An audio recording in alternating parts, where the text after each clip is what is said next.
All right, John is standing by with our friends from Rio and Caraway for our sidebar today. Stories in the news these days, and thankfully we have some experts to help us sort them out. Good morning, gentlemen. Thanks for being with us. Good morning. All right, so I want to start with that Travis Scott Astroworld tragedy where there were 10 people basically crushed in the crowd at the concert in Houston. 9 of the 10 have just settled. I'm curious why you think the one did not settle, and who is the settlement with? Is Travis Scott, do you know, part of the liability here? So when you have a claim like this, you're going to file it against everybody that could be possibly responsible. And the reason why is we call it, you don't want an empty chair. Because if you have somebody that could be responsible and you go into trial and that person's not there, one of the defense tactics, and honestly it's a good one, is to point at the person that's not there and say they're the one that caused this. So then the jury says, well, we agree, they sign all the responsibility, but because they're not there, they aren't going to owe you any money. So in this case, it's very likely, yes, he's going to be part of the lawsuit. But he personally isn't going to probably put any funds in because he has insurance, which is what you're going to go after. I see. So when they're settling with the insurance claims.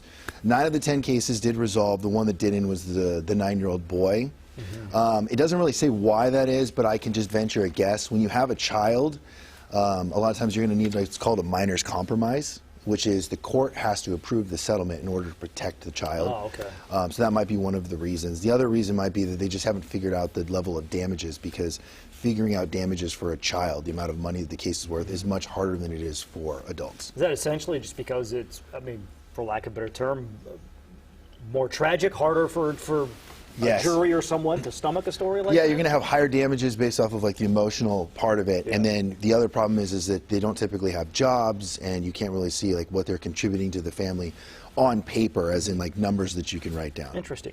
Another story we've seen a lot about is Panera having these caffeinated lemonades. There have been cases of people having health issues, dying after drinking it. They have finally now, they've removed it from their stores. As a lawyer with pending litigation, if I'm assuming there, is this an admission of guilt on Panera's part? So it's an interesting thing. We have a evidentiary rule in California called the subsequent remedial measure rule.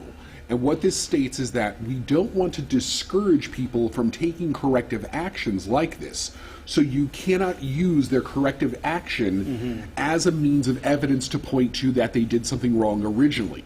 And so, plainly, no, it's not an admission of guilt.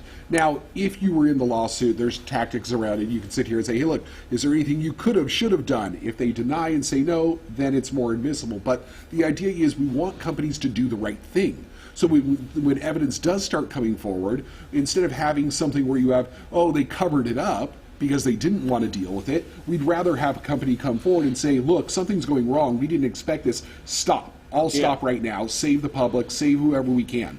That is something we want to encourage. So we have an evidentiary rule that says, no, you cannot use that corrective action against them to prove it, but the evidence is still already there from whatever there already was. We still have this situation, highly, highly caffeinated drinks, no warning about it, and an unlimited drink plan to get as many of them as you could. Yeah. So stop it now, and then we'll go back and sort out the other stuff. This story is crazy. A doctor in Florida accused of giving unwanted procedures, plastic surgeon giving unwanted procedures to patients, including in a case where his wife ended up dying on the surgical table. I don't even know where to begin in terms of, obviously he's going to be sued, but other people involved. So there's a lot to sort out here. The way it was discovered was when his wife died. And so what happened was his wife became more and more involved in the medical practice, she herself not being a healthcare practitioner. She was giving injections, removing sutures, I believe doing sutures herself. She was even mixing the different medications, including essentially what was used on her during her own surgery. Wow. So she would mix them, she would dose people, things like that. And so what ended up happening was the doctor ended up giving her undiluted lidocaine injections during her own procedure, and she got lidocaine toxicity. And so she started to see the orange haze, started to go out of it, ended up having a seizure, and the doctor panicked and essentially did not call 911 for a period of time because he was trying to figure out what to do. Finally, they called, got her out there. She ended up dying a week later in the hospital. At that point, they go and they start investigating to figure out what's going on and find out multiple patients have complained of getting unwanted, unrequested, and even in some cases procedures that were denied, that they said, I don't want that specifically, he would still go in there and do it because he thought it was the right thing to do. Yeah, the one where it was a butt lift. The patient, I thought you would like that. Right. Said. I'm curious because it wasn't like he was doing this in his garage. He was a licensed doctor. Is the medical board, anybody have liability in this as well? So depending on whether complaints were made beforehand and whether they were investigated or not, there is something there to be looked at. It sounds like from what we know so far that this is when these complaints started to arise. It seems to be all around the same time period. The issue is his license has already been restricted now, so he cannot practice right now outside of being under supervision of another doctor in a hospital. So his clinic is closed at the moment.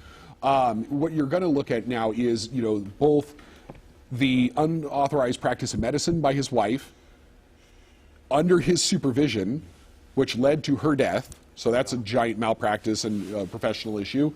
But then also doing a procedure, an unnecessary procedure on a patient that isn't something they've agreed to is assault and battery. So now you're looking at a potential criminal issue because now you've gone ahead and you've caused an unwanted touching of a person. So when a person comes in and says, I want a nose job, and you think to your own self, well, they look great with a butt lift too, that's not something you get the discretion to make. So now you've caused an assault and battery. And I would imagine his malpractice insurance is not going to want to cover this one for him as well. Gentlemen, thank you so much. We appreciate the insight. Always glad to have you.